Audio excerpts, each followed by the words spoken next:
From Busy Bone freezing a packed venue to putting 3-6 Mafia on notice. Before we even start, you ugly mothers ain't mocking me on this stage. Enrico Nasty stopping her set to hunt down a bottle thrower. Who was it? Who the heck was it? Where are they going? Somebody go get. Hit that subscribe button, because today we are breaking down rap collabs that went too far. Bone Thugs and Harmony vs 3-6 Mafia. You see, this battle format was never meant to be violent. Two legendary groups going bar for bar, showing love to the culture. A celebration, not a physical fight. So when Bone Thugs and 3-6 Mafia pulled up to the Hollywood Palladium on December 2nd, 2021, for an epic showdown, nobody expected a real brawl on live television. But Busy Bone had completely different plan. After 3 rounds of trading classic hits, Busy, the group's most unpredictable member, suddenly snapped. He felt like 3-6 was mocking him. He stepped forward, dead serious, putting everyone on notice. Before we even get started, you ugly haters are not going to mock me on this stage. Straight up. That was not an artist looking for peace. That was someone ready to start a riot. And Juicy J, standing right across the stage, matched that hostile energy instantly. Things went from 0 to 100 fast. Busy threw a bottle at them, making the first move. Juicy J rushed across the platform and threw a punch, crashing through the yellow caution tape on the stage. Both crews and entourages piled in, fists flying everywhere. Then Gangsta Boo jumped right into the chaos. You're a hater. You're a hater. While security swarmed the stage, the official live stream quickly cut to black. Once things cooled down, 3-6 wasted no time talking trash on the mic about his pills. He ruined the show. That is why they are not in our group. The battle eventually resumed without Busy, and by the end, both legendary groups showed each other real love. Yet for a few wild minutes, hip-hop's biggest performance format turned into a massive physical brawl. Millions watched it go down live. Drop a like as we pivot to Saigon vs Prodigy. Some remain in media interviews, and some spill directly onto the stage of iconic New York venues with entire crews ready and cameras rolling. That was the case on September 19, 2007, at SOB's in Manhattan, when Saigon and Prodigy of Mobb Deep turned a showcase into a melee. This was not random. The roots of this clash trace back to True Life, Saigon's close associate, who had issues with Prodigy over a collaborative verse that went bad. True Life publicly insulted Mobb Deep, dragging Saigon into the beef.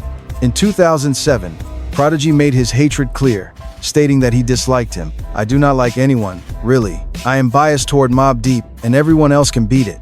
So, when both artists and their crews ended up at SOB's, tension was at a boiling point. Heated words were exchanged on stage, and before security could react, things got physical fast. Saigon punched Prodigy twice in the face.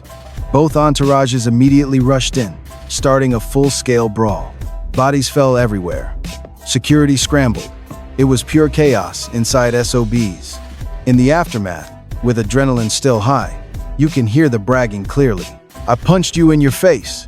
Saigon and his crew quickly escaped the venue after that. He later explained he felt outnumbered, stating he had already hit Prodigy and decided to leave immediately. Shout out to Big Chris for his human shield defense. Years later on Drink Champs, Saigon rejected the sucker punch narrative, explaining the clash was highly chaotic and mutual. He also regretted they never made peace before Prodigy passed in 2017. A dispute over a verse ended in violence. Now, enter Afroman on February 17, 2015. Inside a Biloxi, Mississippi nightclub, the legend behind Because I Got High was performing like he had thousands of times. But on that night, absolutely everything that could go wrong went completely wrong. Make sure to subscribe, because 21-year-old Haley Bird had no idea she was stepping into a literal pressure cooker. She climbed onto the stage to dance as he played guitar. Then, without warning, Afroman spun around and punched her straight in the face. Cell phone footage caught the brutal hit, going completely viral. When we look at his later interview, the rapper kept it completely honest. The interviewer pressed him on the situation where a female fan walked on stage and got struck. Afroman admitted it, but argued we have to look at what triggered the blast. We are talking 16 years of performing nearly 300 nights annual. Stage crashers, broken equipment, endless heckling. That mental toll had been piling up with absolutely zero outlets for the artist. On that fateful night, the pressure finally erupted.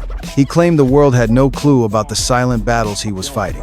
Admitting he simply snapped, what strikes our editorial team most is how he explained that loss of absolute control. There was no warning or hesitation, just pure reflex.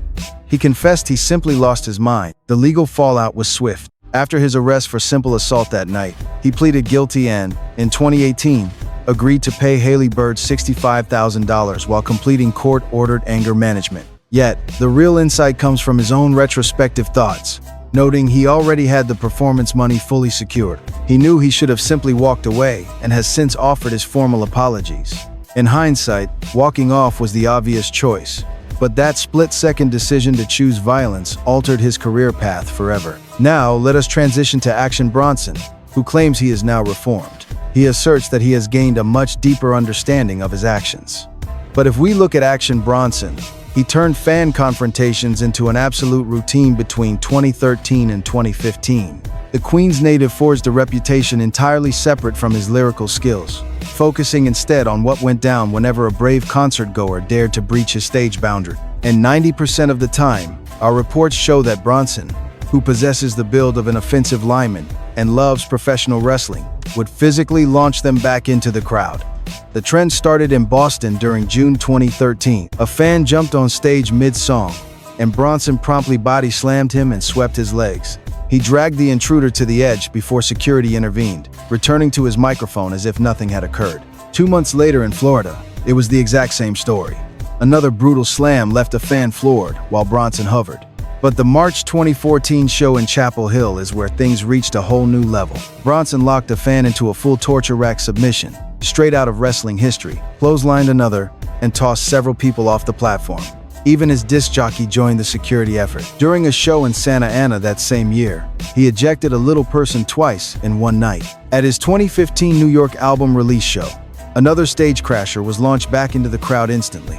Incredibly, there were no arrests, lawsuits, or apologies. He faced zero legal consequences. He fully embraced the enforcer persona, even compiling highlight reels of the chaos. If you enjoy our hip-hop breakdowns, hit that like button as we explore how far this went. Attending his concerts meant accepting a very real and physical hazard, namely, that the headliner might powerbomb you off the stage, only to immediately resume rapping like absolutely nothing happened. Now let us examine Odd Future in December 2012, down in Texas. Tyler, the creator, and his collective took actions that, even by their infamously chaotic standards, crossed a massive boundary when a 17-year-old fan climbed onto the stage during their chaotic performance. Initially pushed back, the rowdy crowd shoved him right back onto the platform like a human pinball, triggering the entire collective to descend on him. What followed was a brutal group beating. Several members repeatedly stomped and struck the teenager, a violent brawl captured on fan mobile footage. The victim later documented severe head lacerations, body burns, and suffering 2 traumatic seizures following the incident. He quickly filed a police report and threatened litigation. Yet, instead of taking accountability, the group chose total deflection.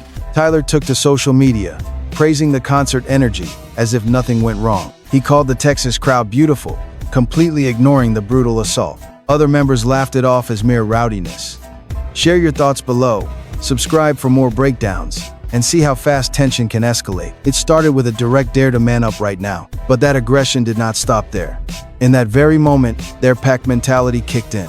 They will not step up because they know these guys are wolves who will beat them down. The Odd Future camp pointed to his tweets, which reportedly showed him admitting he threw the first punch and bragging about the massive lawsuit payout he expected to get. Whether those claims are true, it does not change that an entire crew of grown men with security, holding the platform and the mic, jumped a lone teenager who ran on stage. No apology was ever made, and no legal consequences followed. It simply became another chapter in their chaotic legacy, serving as a dark example of mob mentality unfolding on a live rap stage. Offset, October 11th, 2014. At the Hippodrome in Springfield, Massachusetts, Migos were performing with Bobby Shmurda, and the room was as wild as you would expect. The venue was incredibly loud, with everyone going crazy. But if you analyze the concert footage closely, millions have analyzed this clip. So hit like if you agree. As we watch Offset switch into full combat mode, he is mid-set on stage when he suddenly freezes and stops rapping, glaring at the crowd with a locked-in, cold stare. What follows looks exactly like a pre-fight ritual from a professional boxing match. He drops his mic, tucks his chains inside his shirt, and if you understand rap culture, you know that chain tucking is the universal warning sign that violence is coming, right before he leaps straight off the stage. A flying, high-speed Superman punch lands directly on a fan's face. Reports from fan footage and rap commentators indicate the confrontation began over an attempted chain snatching. An audience member reportedly tried to grab Takeoff's chain, which in this culture is viewed as the ultimate sign of disrespect. It is a direct statement that you do not fear them, do not respect them, and view them as soft. Offset spotted the attempt, reacted instantly, and that single punch ignited a massive brawl. Quavo and Takeoff jumped off the stage right behind him, with their entire entourage following. While security eventually controlled the situation, the chaos forced them to end the concert early. That video, with the mic toss, the chain tuck, and the flying punch, became an iconic viral clip, shared across social media and rap blogs for years to come. No arrests were reported. Don't forget to subscribe. It merely became another addition to the long list of battles Migos faced on their rise. But what separates this from typical rapper altercations is the sheer calculation behind it. It was not a mindless, sudden reaction. He evaluated the threat, prepared for battle in front of everyone, and struck. This was not a man losing control. It was a deliberate choice. Next, let us look at Rico Nasty, where the real story goes beyond one stage.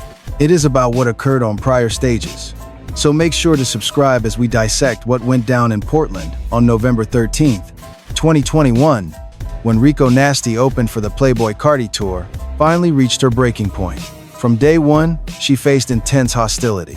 Night after night, certain segments of Carti's fan base, some of the most aggressive, intense fans in rap, booed her, heckled her, and threw objects, treating her performance as a mere obstacle before the main act. She had already faced disrespect in Los Angeles. She was heckled at several previous tour stops. But Portland became the absolute breaking point. During her set, an audience member threw a bottle that struck her arm. Rico stopped the music, scanned the audience, and demanded to know who did it, asking the crowd repeatedly to point them out. No one confessed, and no one spoke up. So Rico did what many wish they could do but never attempt. She leaped off the stage directly into the crowd, grabbed the nearest person, and started swinging. Security pulled her back, but the clip went viral. Smash that like button if you support her. In subsequent interviews, including one covered by NPR, she was candid about the entire ordeal. She admitted she struck the first person she saw, quickly realizing they were innocent, and knew right then she could not continue performing under those conditions. Artists like JT from City Girls and Megan Thee Stallion publicly defended her, calling the crowd's toxic behavior completely unacceptable. By late November, Rico shared several raw, deeply painful tweets that have since been deleted. We are tracking how constant online hate from the Barty gang took a brutal toll on her mental health, ruining what should have been a career-defining run, turning a dream opportunity into one of the absolute darkest chapters of her life. Opening for one of hip-hop's biggest acts left her completely broken, with nothing left but a punch at her thrown and an empty stage. Now, let's analyze Puya, Fatnik, and Ghost Domain. In early April 2017, this underground rap trio was performing in Toronto. They were running through their high-energy set when a reckless fan in the crowd threw a glass cup directly at the stage. Obviously, throwing objects at a show is highly disrespectful. But what followed was definitely not self-defense. It felt like a trap. Puya immediately grabbed the microphone, calling the spectator out and telling him to climb up and fight, directly inviting him to catch a beating in front of the crowd. And that fan, whether he was too drunk, too hyped, or just foolishly confident, actually accepted the offer, stepped up, and threw a punch. But he had no idea he was walking straight into a trap. The moment his feet touched the stage, Fatnik and Ghostain closed in. The entire crew proceeded to stomp and beat the men in what footage shows was a highly brutal, one-sided beatdown by multiple people. Major outlets covered this rising trend of live show fights. Hit that subscribe button to stay updated on rap news. The clip is exactly what we would expect when an entire rap entourage swarms a single person.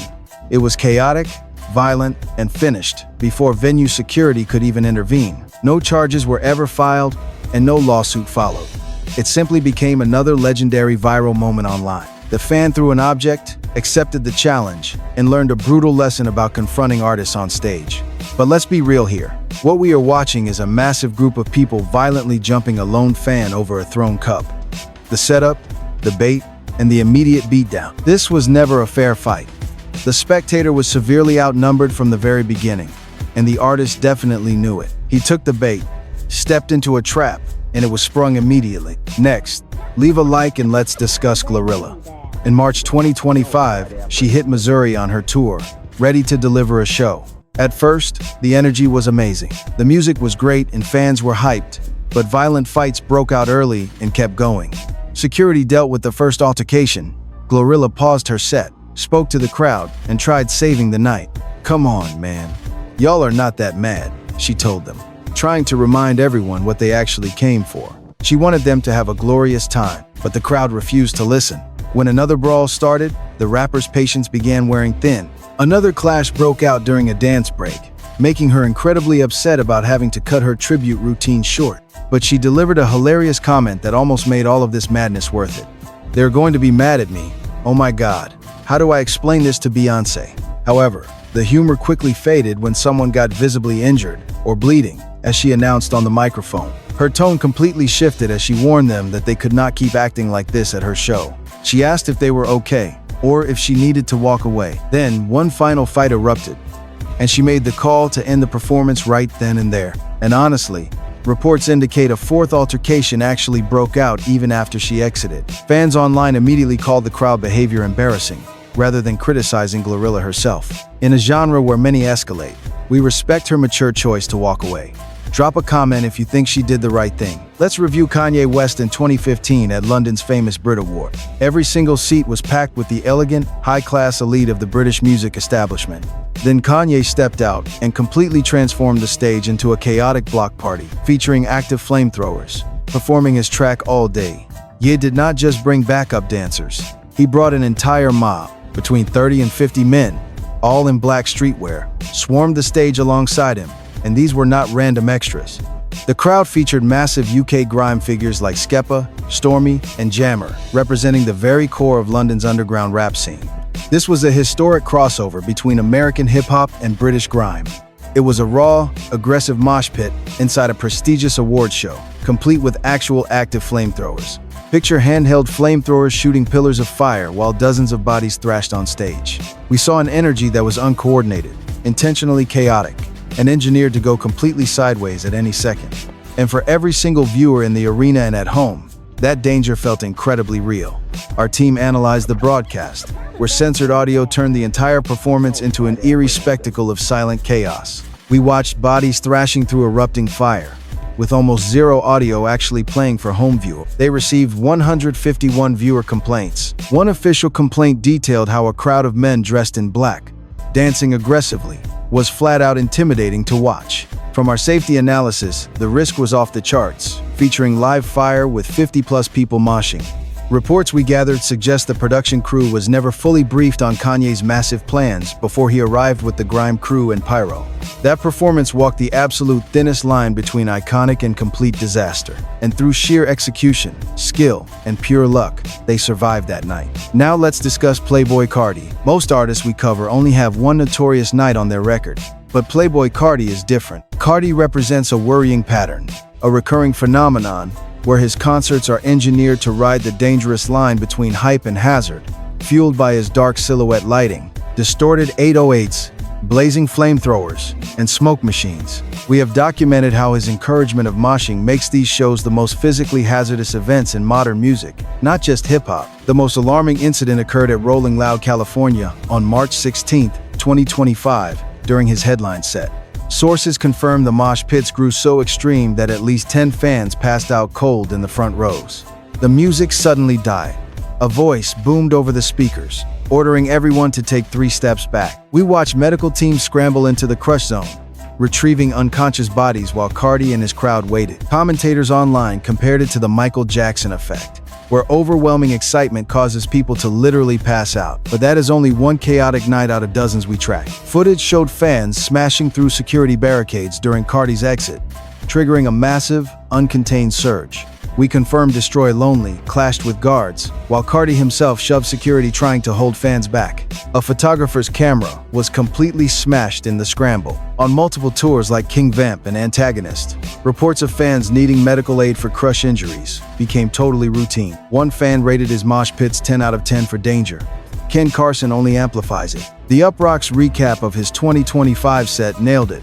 Barely controlled chaos. Danger isn't the exception. It is the main event. While the line between legendary and tragic holds for now, We worry it stretches thinner every night. Thanks for watching. If you enjoyed this report, hit like, subscribe, and click one of the suggested videos playing on your screen to watch more breaking music news.